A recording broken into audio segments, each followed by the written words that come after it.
وادی کشمیر کی آزادی کے لیے کوشش، ایک مجاہد کی سنسنی خیز داستان آپ کے لیے پیش خدمت ہے مشن کشمیر۔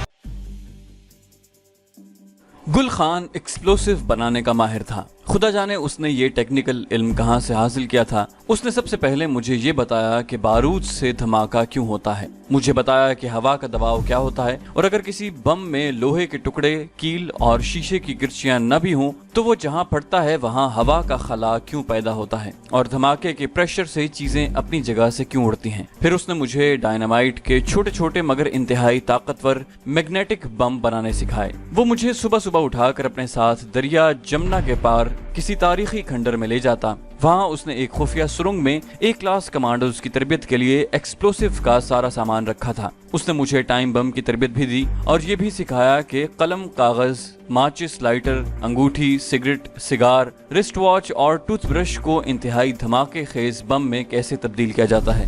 بموں کے چھوٹے چھوٹے ماڈل وہ سرنگ کے اندر خفیہ جگہ پر میرے سامنے بناتا اور پھر ان میں تیزاب اور بارود کے ملانے سے چھوٹے چھوٹے دھماکے کر کے دکھاتا۔ سب سے آخر میں اس نے مجھے ایسا بم دکھایا جو انسانی جسم کے اندر جا کر پھٹتا تھا، یہ درد کی گولی جتنا تھا۔ گل خان نے کہا، یہ بم آدمی اگر درد یا کسی بھی درد کی گولی سمجھ کر کھا لے تو انسان کے جسم میں جا کر یہ اپنا عمل شروع کر دیتا ہے۔ آدمی کے معدے میں جو تیزابی مادہ ہوتا ہے وہ آہستہ آہستہ اس بم کی گولی کو گلا کر جب اس کی تہ میں چھپائے گئے مادے تک پہنچتا ہے تو آدمی کے معدے میں ایک دھماکہ ہوتا ہے اور اس کا پیٹ پھٹ جاتا ہے اور جسم دو ٹکڑے ہو جاتا ہے۔ اس میں زیادہ سے زیادہ 6 منٹ لگتے ہیں۔ گل خان نے اس قسم کے ٹیبلٹ بم پلاسٹک لفافوں میں ایک لڑی کی شکل میں ڈال کر رکھے ہوئے تھے۔ ان کے اوپر درد دور کرنے کی ایک مشہور دوا کا نام بھی چھپا ہوا تھا۔ ان بموں کی تعداد 15 تھی۔ گل خان نے ان 15 ٹیبلٹ بموں کو پیکٹ میں میرے حوالے کرتے ہوئے کہا، ان ٹیبلٹ بموں کو تم نے کمانڈو ایکشن کے دوران خاص موقعوں پر استعمال کرنا ہوگا۔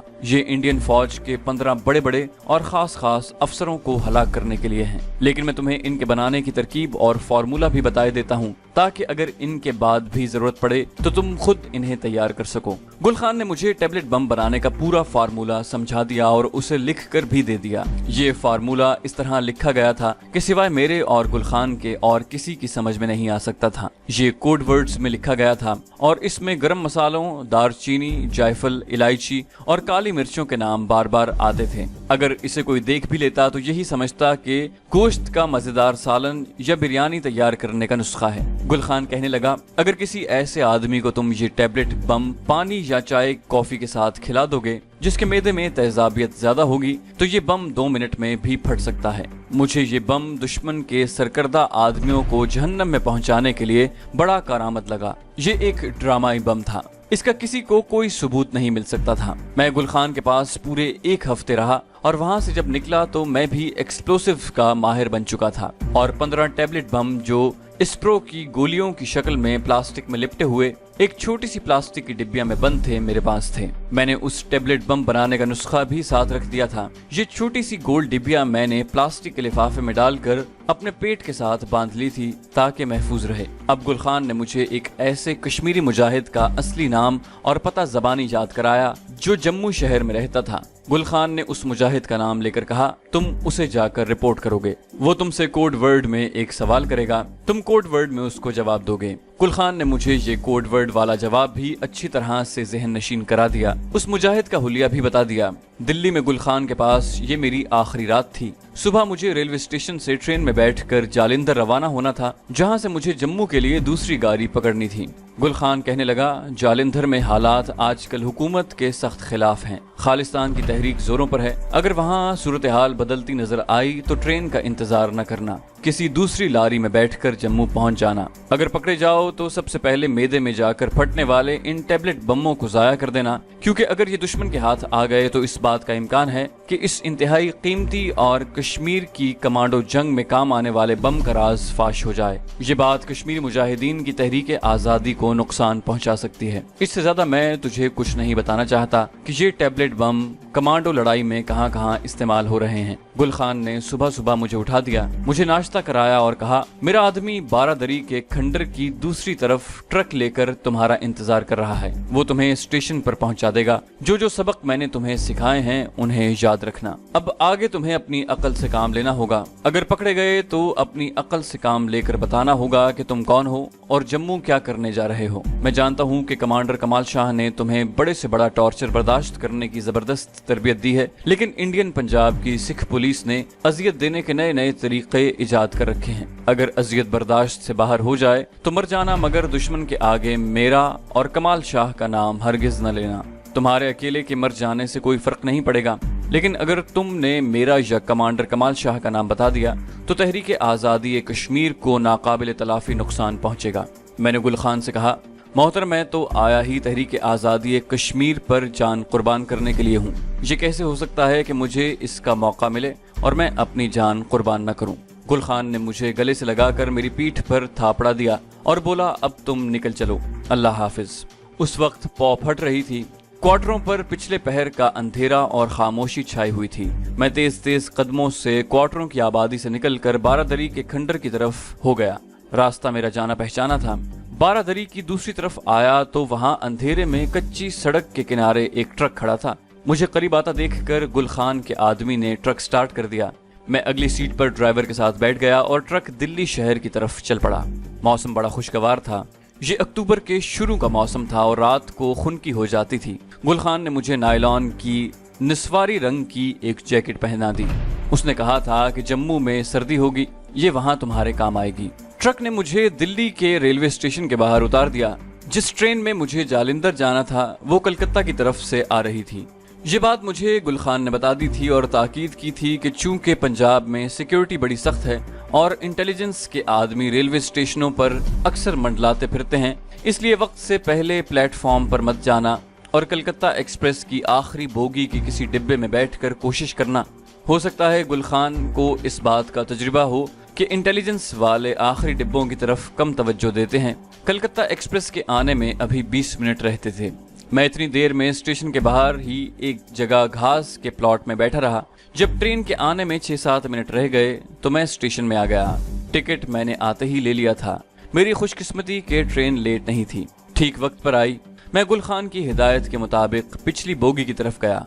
ट्रेन कलकत्ता से अमृतसर तक चलती थी। उसमें काफी रश था। मैंने ग्रे कलर का हिंदुआना कुर्ता और तंग मोहरी का पजामा और गुल खान की दी हुई नायलॉन की नस्वारी जैकेट पहनी हुई थी। पाँव में बंगलोरी चप्पल थी।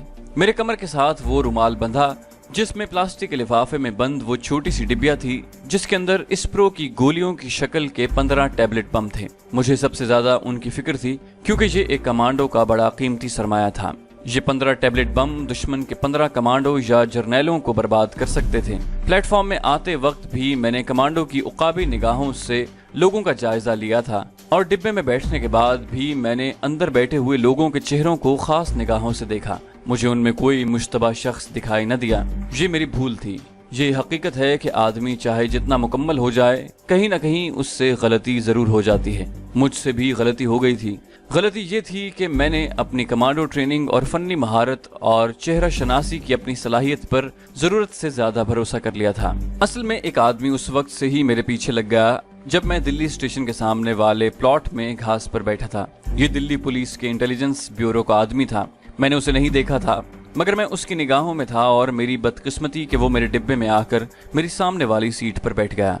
जब तक गाड़ी खड़ी रही उस शख्स ने मुझसे कोई बात न की। जब गाड़ी दिल्ली शहर से काफी आगे निकल गई तो उसने मुझसे बातें शुरू कर दी। उसने जेब से सिगरेट की डिब्बियां निकाल कर सिगरेट पेश किया। आप सिगरेट पियेंगे? मुझसे ये हिमाकत हो गई कि मेरे मुंह से निकल गया कि मैं सिगरेट नहीं पीता।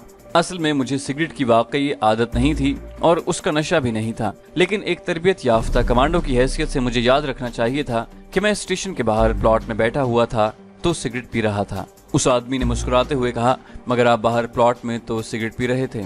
मेरे जिस्म में सनसनी की एक लहर दौड़ गई।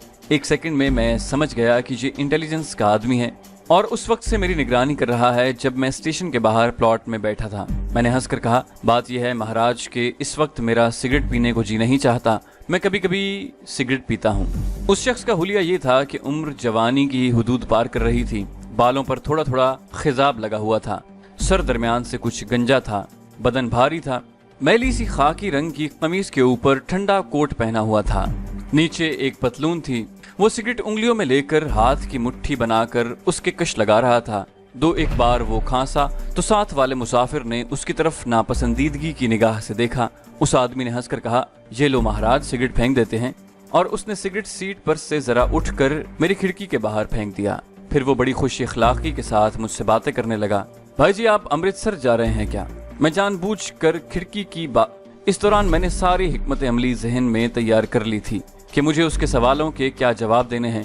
पहले तो मैंने जाहिर किया कि मैंने उसकी बात नहीं सुनी।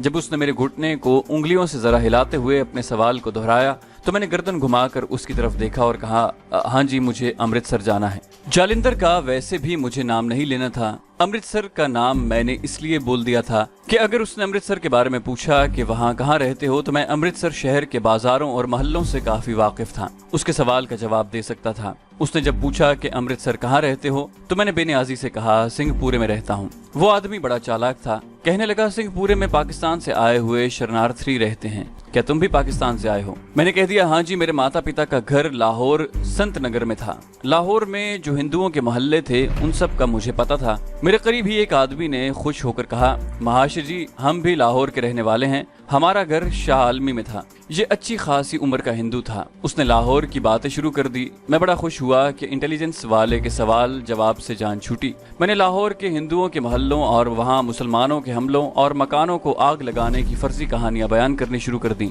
इस दौरान मैं इंटेलिजेंस एजेंट को एक नजर देख लेता। वो मेरी तरफ देखकर इसी तरह मुस्कुरा रहा था जैसे उसे मेरी किसी बात का यकीन ना रहा हो। मैं दूसरे मुसाफिरों से लाहौर शहर की बातें करता रहा और दिल में सोच रहा था कि जालिंदर तक बड़ा लंबा सफर है। इंटेलिजेंस का आदमी तो मेरी जान नहीं छोड़ेगा, इससे किस तरह पीछा छुड़ाया जाए। मैं फुल कमांडो था और कश्मीर के महाज पर दुश्मन की सफों में तबाही मचाने जा रहा था। अगर उस आदमी ने मुझे पकड़कर पुलिस के हवाले कर दिया, जो ये कर सकता है, तो ये मेरे मिशन का बहुत बड़ा नुकसान होगा। मेरी कमर के साथ बंधी हुई स्प्रो की गोलियां यानी टैबलेट बम भी बरामद हो जाएंगे। मैंने अगर कहा कि ये सरदर्द की गोलियां हैं तो पुलिस पूछेगी कि सरदर्द की गोलियों को प्लास्टिक की डिब्बी में बंद करके कमर के साथ बांधने की क्या जरूरत थी। अगर पुलिस की लेबोरेटरी में इन गोलियों का तज्जिया किया गया तो फौरन ये राज खुल जाएगा कि इन गोलियों में धमाका खेज मादा भरा हुआ है। मेरा जहन बड़ी तेजी से काम करने लगा। अब मुझे डर खौफ कोई नहीं था, सिर्फ जहन उलझा सा था कि इस इंटेलिजेंस वाले की वजह से कहीं मेरा सारा मिशन अधूरा न रह जाए।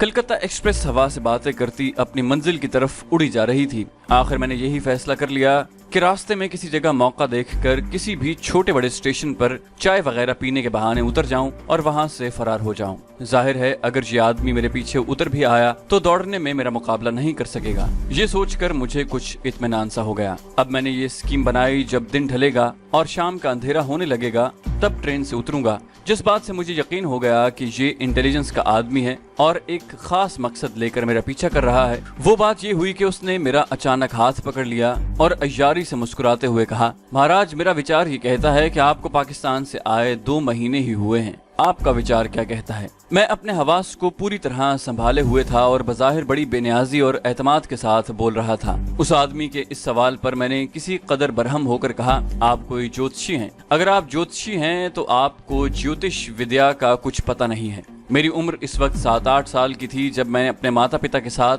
अपना सारा घर बार पाकिस्तान में लुटवा कर अमृतसर आया था। तब से लेकर आज तक मैं कभी पाकिस्तान नहीं गया। वो अय्यार आदमी बराबर मुस्कुराए जा रहा था। कहने लगा, महाराज नाराज क्यों होते हैं? आपका नाम क्या है? मैं कुंदन लाल कहकर खिड़की के बाहर देखने लगा। मेरा शक अब यकीन में बदल गया था। ये आदमी था पंजाबी, हिंदू या दिल्ली की इंटेलिजेंस पुलिस या जालिंदर अमृतसर की इंटेलिजेंस पुलिस का आदमी था। वो मुझसे पंजाबी में ही बात कर रहा था। उसने मेरा हाथ दबाते हुए कहा, बड़ा अच्छा नाम है जी। सैगल जी का भी यही नाम था। वो जालिंदर में रहता था। आप भी कहीं जालिंदर तो नहीं जा रहे? मेरा दिल जरा सा तेज धड़का मगर फौरन ही अपने मामूल पर आ गया। उसने जानबूझकर उस शहर का नाम लिया था जहां मैं जा रहा था, जो शहर उस वक्त मेरा टारगेट था। हो सकता है ये उसकी ब्लफ चाल हो, लेकिन ये उसकी काम कर गई। मैंने उसी वक्त फैसला कर लिया कि अगले स्टेशन पर किसी न किसी बहाने ट्रेन से उतरकर फरार हो जाऊंगा। एक बार फरार हो गया तो चाहे दिन की रोशनी ही क्यों ना हो, इसका बाप भी मुझे नहीं पकड़ सकेगा। मुसीबत ये थी कि ये एक्सप्रेस ट्रेन थी, स्टेशन पर स्टेशन छोड़ती जा रही थी। मुझे मालूम नहीं था कि अगला बड़ा स्टेशन कौन सा आ रहा है। एक मुसाफिर ने मेरा ये मसला हल कर दिया था। उसने किसी औरत से कहा, अम्मा बस अब मीरठ आया ही समझो। मीरठ एक बड़ा शहर था, उसका स्टेशन भी बड़ा था। यहाँ अगर मैं एक दफा उतर कर रूपोश होने में कामयाब हो गया तो फिर पुलिस के हाथ नहीं आऊंगा। मैं किसी भी तरफ चला जाऊं और कहीं से भी कोई लारी पकड़कर किसी दूसरे शहर पहुंच जाऊं। कभी कभी कमांडो मिशन में ऐसा भी हो जाता है कि बिल्कुल नपी तुली दुरुस्त रिपोर्टों की रोशनी में टारगेट तक पहुंचने की स्कीम तैयार की जाती है, मगर कमांडो जब अपने टारगेट पर पहुंचता है तो अक्सर ऐसा भी होता है कि हालात बदल चुके होते हैं और वहां फिर अपनी अक्ल से काम लेकर किसी दूसरी स्कीम पर अमल करना पड़ता है। चुनाचे इस बात का इम्कान भी था कि अगर मैं पकड़ा जाऊं तो फरार होने का मौका न मिल सके। ऐसी सूरत में मुझे सबसे पहले टैबलेट बमों की गोलियों को महफूज करना था। मैं जिस सीट पर बैठा था टॉयलेट उसके साथ ही थी। मैं टॉयलेट में चला गया। अंदर से चटखनी लगाकर मैंने फौरन अपनी कमर के गिर्द बंधा हुआ रुमाल खोला। उसमें प्लास्टिक की जो छोटी सी डिब्बी बंधी हुई थी उसे खोलकर उसमें से टैबलेट बम की टिक्कियों का फीता जो मैंने तह करके रखा हुआ था निकाल कर जेब में डाल लिया। डिब्बी और रुमाल वहीं टॉयलेट में से नीचे लाइनों में फेंक दिया। अब किसी को इन गोलियों के फीते से शक नहीं पड़ सकता था। कोई भी उसे देखकर यही समझता कि ये स्प्रो की गोलियां हैं। ट्रेन की रफ्तार हल्की हो गई थी। मीरठ का स्टेशन आ रहा था। मैं टॉयलेट से निकलकर अपनी सीट पर आकर बैठ गया। इंटेलिजेंस एजेंट झुककर मेरी वाली खिड़की में से बाहर देख रहा था। गाड़ी प्लेटफॉर्म में दाखिल हो गई थी। मैं समझ गया था कि वो बाहर क्यों देख रहा है। वो यकीनन रेलवे पुलिस के सिपाहियों को बुलाना चाहता था। ट्रेन रुकी तो ऐन सामने 2 कांस्टेबल खड़े नजर आए। इंटेलिजेंस एजेंट ने उन्हें इशारा किया और खुद डिब्बे के दरवाजे की तरफ बढ़ा। मेरे पकड़े जाने में अब कोई शुबा नहीं था। पुलिस कांस्टेबल अपने आदमी का मखसूस इशारा पाकर डिब्बे की तरफ बढ़े। मेरे पास फरार होने की कोशिश करने के लिए सिर्फ 3-4 सेकंड थे। अभी इंटेलिजेंस एजेंट डिब्बे के दरवाजे तक नहीं पहुंचा था और कुछ मुसाफिर मीरठ के स्टेशन पर उतरने के लिए उठ खड़े हुए थे। मैंने उनकी आड़ ली और डिब्बे की दूसरी तरफ वाली खिड़की में से बाहर कूद गया। ये काम इतना आसान नहीं था जितनी आसानी से मैंने बयान कर दिया। कोई आम आदमी ये नहीं कर सकता था, मगर मुझे इसकी ट्रेनिंग दी गई थी और ये मेरे लिए कोई मुश्किल काम नहीं था। दूसरी तरफ रेल की एक और पटड़ी थी और उसके आगे दूसरा प्लेटफॉर्म था। मैंने तेजी से लाइन उबूर की और उछलकर दूसरे प्लेटफॉर्म पर चढ़ गया और तेज तेज कदमों से सामने वाले गेट की तरफ बढ़ा। इसी दौरान पीछे से कांस्टेबल ने सीटियां बजानी शुरू कर दी, मगर मैंने एक बार भी पीछे मुड़कर न देखा। दूसरे प्लेटफॉर्म पर चूंकि कोई गाड़ी नहीं थी इसलिए गेट खाली था। मैं तेज तेज कदम उठाता गेट से निकल गया। सामने सड़क थी, एक तरफ रिक्शे वगैरह खड़े थे। मैंने जो पहला खाली रिक्शा देखा उसमें बैठकर रिक्शे वाले से कहा, चलो। उसने पूछा, किधर जाना है बाबूजी? मैंने कहा, तुम चलो अभी बताता हूँ। ये मोटर रिक्शा था। दिन के 10 बजे का वक्त होगा। बाजार खुले थे, बड़ी रौनक थी, ट्रैफिक भी काफी थी। मैंने पिछली खिड़की का पर्दा पीछे हटाकर देखा। दूसरे रिक्शे और गाड़ियां और तांगे वगैरह आ रहे थे।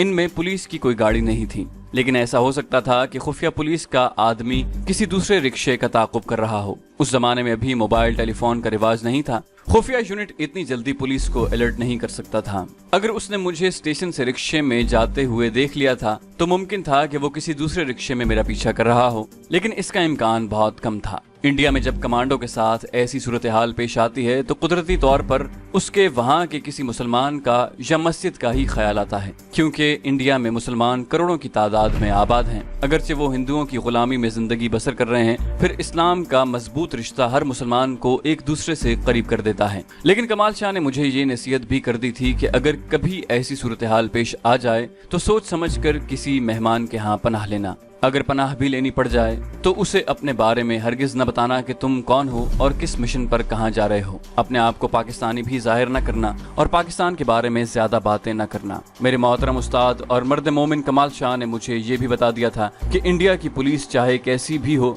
मगर उसकी खुफिया पुलिस बड़ी चाको चौबंद है, उससे गाफिल न होना। चुनाचे मैंने ये सोच लिया था कि इंटेलिजेंस एजेंट मेरे ताक़ुब में है। रिक्शा एक चौक में पहुंचा तो ड्राइवर ने मुझसे पूछा कि आपको जाना कहाँ है बाबू? मैंने कहा, बाएं तरफ वाले बाजार में चलो, मैं तुम्हें बताता हूँ। रिक्शा बाएं तरफ वाले बाजार की तरफ घूम गया। ये बाजार रौनक वाला नहीं था। ये जमाना 65 की इंडिया पाकिस्तान जंग से 1 साल पहले का जमाना था और अभी शहरों की आबादी इतनी ज्यादा नहीं बढ़ी थी। कश्मीर के महाज पर हुर्रियत परस्त कश्मीरी अपनी आजादी और अपनी बका के लिए बराबर लड़ रहे थे। इसी जंग से तंग आकर इंडिया ने अगस्त 1965 में आजाद कश्मीर पर हमला कर दिया था। वो अपनी फौजी ताकत के बलबूते पर आजाद कश्मीर को हड़प कर लेना चाहता था ताकि पूरे कश्मीर पर उसका नाजायज कब्जा हो जाए, मगर ये सौदा उसे बड़ा महंगा पड़ा। जब आजाद कश्मीर पर उसने अटैक किया और अपनी भारी नफरी और अमेरिका और रूस से लिए हुए बेपनाह असलहे के जोम में उसने पाकिस्तान की सरहद पर गोलाबारी शुरू कर दी और उसकी तोपों के गोले पाकिस्तान के देहात आवान शरीफ में गिरे तो पाकिस्तानी फौज मैदान में आ गई। उसके बाद इंडिया को जिस इबरतनाक शिकस्त का सामना करना पड़ा और जिस कदर जिल्लत आमेज हजीमत उठानी पड़ी वो सारी दुनिया को मालूम है।